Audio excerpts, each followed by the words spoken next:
Welcome to Infidelity Diaries. Explore the secrets and stories of infidelity with us.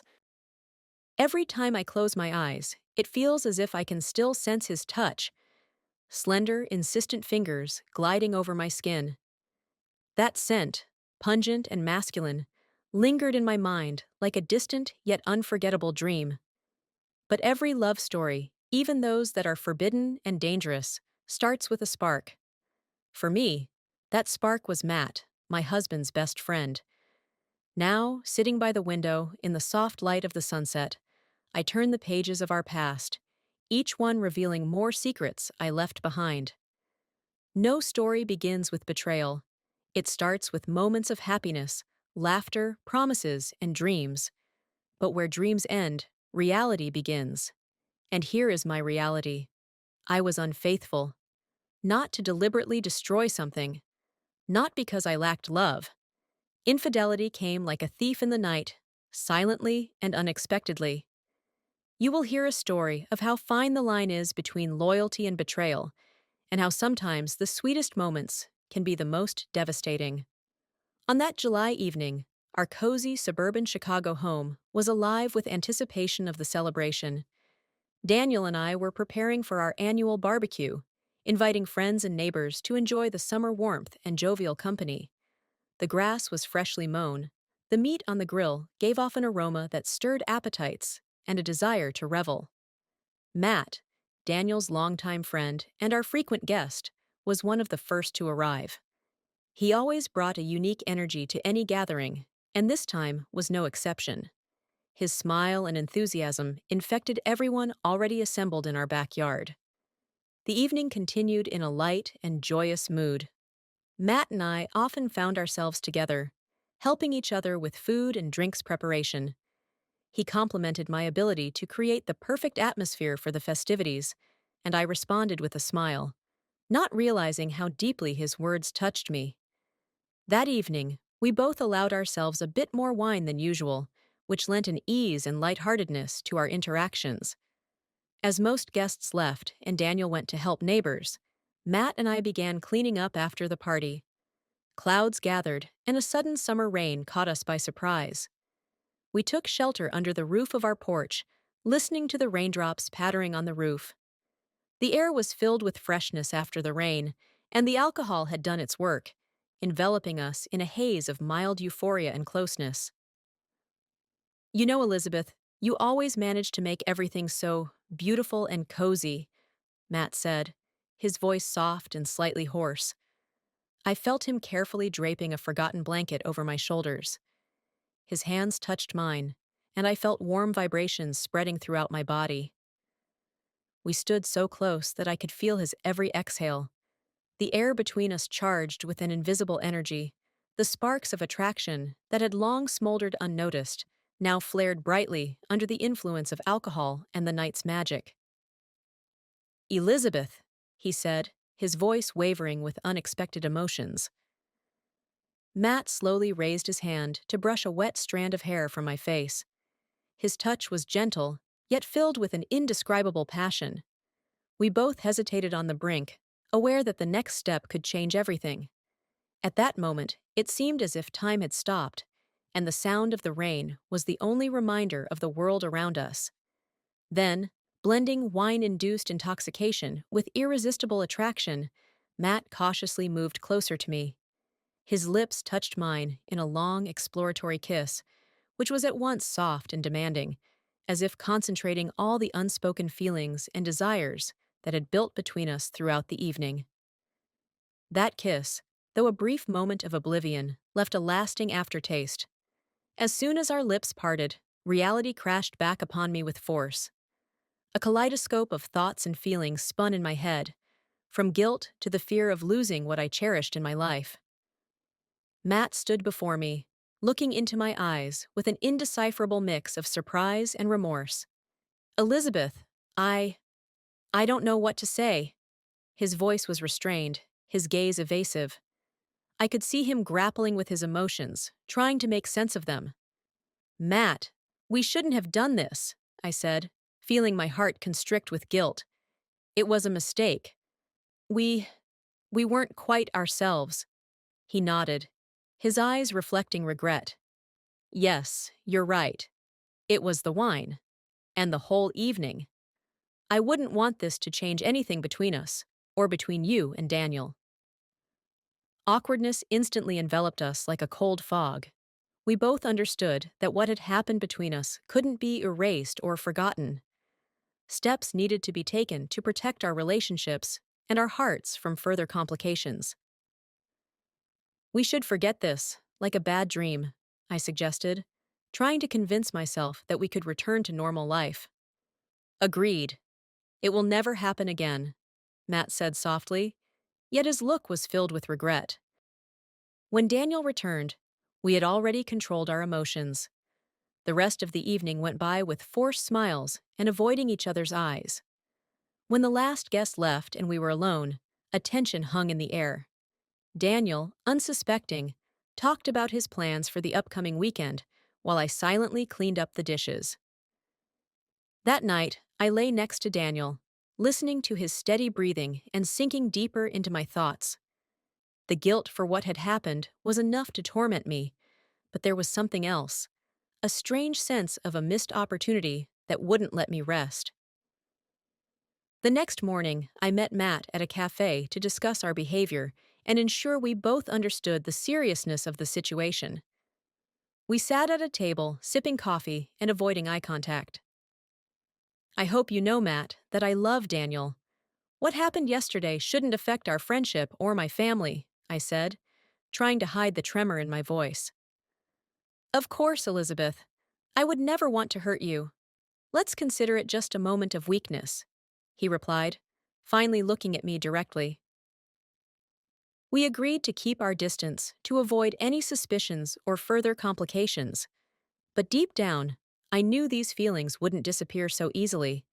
They would leave a shadow that would follow me, reminding me of the boundaries we had crossed that night. Despite our promises and resolve to maintain distance, the feelings that had ignited between us that night did not dissipate as easily as we had hoped. They lurked beneath the surface, manifesting in glances, accidental touches, and even in moments of silence when words seemed superfluous. Life, however, continued as usual, and we both pretended that nothing had changed. Yet, a few weeks after our last conversation, chance brought us together again. At a charity event organized by the school where I taught, Matt appeared unexpectedly. He was one of the sponsors, and his presence was entirely justified, but for me, it was a complete surprise. Seeing him in the crowd, so lively and charming, tested my resolve. We exchanged polite smiles, and I approached to greet him. The conversation started with neutral topics, but quickly shifted to more personal matters. Matt inquired about my projects and the class I was teaching. His attention was flattering, and I felt old emotions beginning to stir. You always bring such passion to your work, Elizabeth. It's delightful, he said, his eyes sparkling as he looked at me. We slowly drifted away from the main crowd, discussing various aspects of education and its impact on society. With every word he spoke, my heart beat faster, and when he lightly touched my wrist to emphasize a point, I realized I could no longer resist this magnetism. Matt, maybe we should talk alone? I suggested, barely comprehending the implications of my words. He nodded, and we left the hall together, heading to a nearby park. The night was warm and starry, perfect for a walk, but our steps were slow and hesitant. I've tried to forget, Elizabeth. I tried, but it's not working. I think about you all the time, he confessed, his voice trembling. And I think of you, I breathed out, making the most difficult admission of my life. Matt stopped and turned to face me. His hands gently touched my cheeks, and he slowly leaned in. Our kiss was slow and exploratory, but soon passion took over. We merged into a passionate embrace, forgetting everything else in the world. Come with me, he whispered after a long kiss. Without hesitation, I agreed. We quickly found the nearest hotel, where every moment was filled with passion and discovery of each other. In that room, amid soft sheets and dim lights, We explored the boundaries of our attraction, allowing feelings to lead us. Each touch was healing. Every look filled the heart with thrill. That night became a point of no return in our story, a moment when we fully acknowledged and accepted the depth of our feelings, regardless of the potential consequences. After that night at the hotel, our lives could not revert to the way they had been before. We both felt that we had crossed a line beyond which it was impossible to pretend that nothing had changed. Everything around us seemed different, and each day brought new challenges to our patience and sense of duty. I tried to behave as usual, continuing to work, interacting with Daniel and our friends, but my thoughts constantly returned to Matt. Those few hours spent together had left an indelible mark on my heart and soul. Matt, too, had changed. He became more contemplative and distant when we met in public places. His glances at me were full of hidden longing and unspoken words. With each passing day, it became harder to hide our feelings, and I realized that we needed to have a serious talk about the future. We agreed to meet in a secluded park late one evening to discuss how to proceed. "We can't continue like this, Elizabeth," Matt began, his voice uncertain. "It's not fair to you or to Daniel. We need to decide something." I looked at him, pained to see the suffering in his eyes. "I know, Matt. I feel terrible about all this, but I can't deny what I feel for you. It's more than just a flirtation or a fleeting attraction." We talked for hours, trying to find a way out of the situation. We discussed the possibility of parting ways with our partners, but the fear of change and potential condemnation from others weighed heavily on us. Finally, Matt took my hands in his. "Elizabeth, I love you," he said quietly. "I don't know how we can sort all this out, but I want to be with you, no matter the cost." His words filled me with a mix of joy and dread. Matt's love was what I had dreamed of, but the cost of that dream seemed too high. "Matt, give me time to think," I asked. "I need to weigh everything. I must be sure that we are making the right choice, not just for ourselves, but for everyone our decision affects." We parted that night with heavy hearts, each of us going away to reflect on our own. The days passed slowly, each hour filled with thoughts about what to do next. I knew that any decision I made would lead to changes that would affect not only me, but everyone around me. My heart was torn between love and duty, passion and reason. The complexity of the choice before me was overwhelming, but deep down, I felt that I had already made my choice that night when I first responded to Matt's kiss. Deciding to be with Matt was perhaps the most difficult and painful choice in my life. However, each day spent in contemplation and doubt only strengthened my conviction that my feelings for Matt were deeper and more genuine than what I had recently felt for Daniel. My love for my husband had turned into attachment and habit, which could not replace the real passion and deep emotional connection I found with Matt. I decided that I had to be honest with Daniel, regardless of the consequences. After all, honesty and openness are the foundations on which all relationships should be built, even if it means an end. One evening, when Daniel came home from work, I prepared dinner as usual, but the atmosphere was tense. After we ate, I suggested we both sit in the living room to talk. "Daniel, I need to talk to you about something serious," I began, feeling my heart pounding. He looked at me attentively, sensing the importance of the moment. "What's going on, Elizabeth? You're not acting like yourself." His voice was full of concern. I took a deep breath and gathered all my strength to tell the truth. "Daniel, the last few weeks have been very difficult for me. I I have to confess something that might change everything." His expression became sharp and wary. "What is it, Elizabeth?" "I've been seeing Matt. It started unexpectedly, and I wasn't looking for it, but feelings have developed between us that I can't ignore. I know it's wrong, and I'm very sorry it happened this way, but I need to be honest with you and with myself." Daniel paled, and for a moment, a tense silence hung in the room. "You! You're in love with him?" His voice trembled with emotion. Yes, I think so, I admitted, feeling tears beginning to form in my eyes. I didn't want this to happen, Daniel. I didn't want to hurt you. He stood up and walked to the window, looking out into the night. And what are you going to do? His voice was cold and restrained. I think we need to separate.